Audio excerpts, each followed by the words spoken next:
One of the things that you recently spoke out against was the resolution to declare Russia a state sponsor of terrorism. How did that vote go, and why did you speak out against it?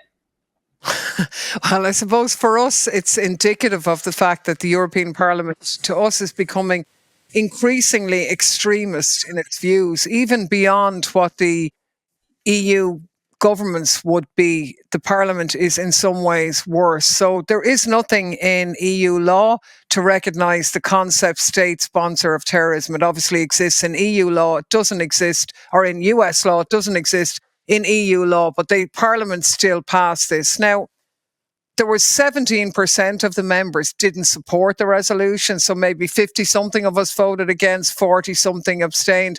That actually is a big move forward, because on the original move on the Russian war, it was about 13% of us voted against the resolution. So, I mean, the reasons why we voted against it was, A, it was meaningless. It's about the equivalent of name calling.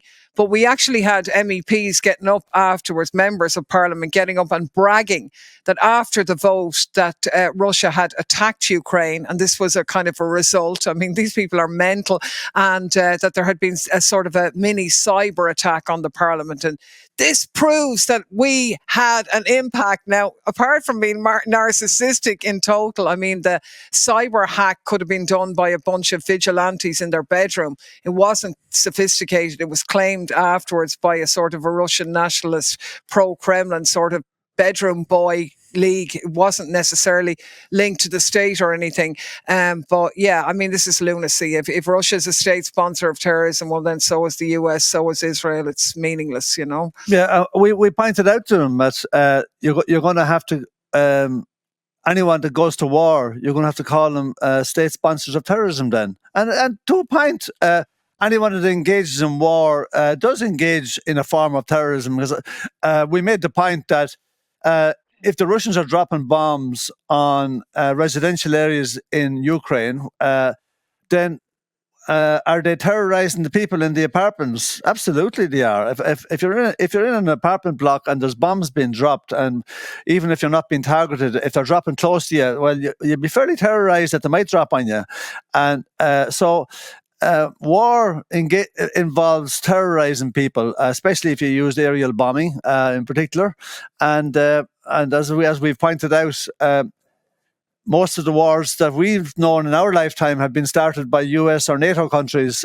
So they've been terrorizing the living daylights of an awful lot of people. I mean, when the Americans killed over 1 million citizens in Iraq, it was very strange the European Parliament didn't want to call them terrorists or state sponsors of terrorism, given that they certainly were terrorizing the living daylights out of the people of Iraq, as they've done in Afghanistan, as they did in Libya, as they did in Belgrade back in the 90s, as they've done in Syria by arming the jihadists. I mean, where does it stop? And God knows the Israelis are still terrorizing the Palestinians every goddamn day. Well, it's mad that the Biden administration didn't even, you know, where you could do it in the US, actually pass this, chose not to, because it would be an impediment to peace later on. Obviously, the US doesn't want peace now, but at a certain stage they will. And it's just indicative of how extreme the European Parliament has become, that actually they're quite open about the fact that they don't want peace. They're quite happy to have working class young people from Ukraine basically be a meat grinder in a war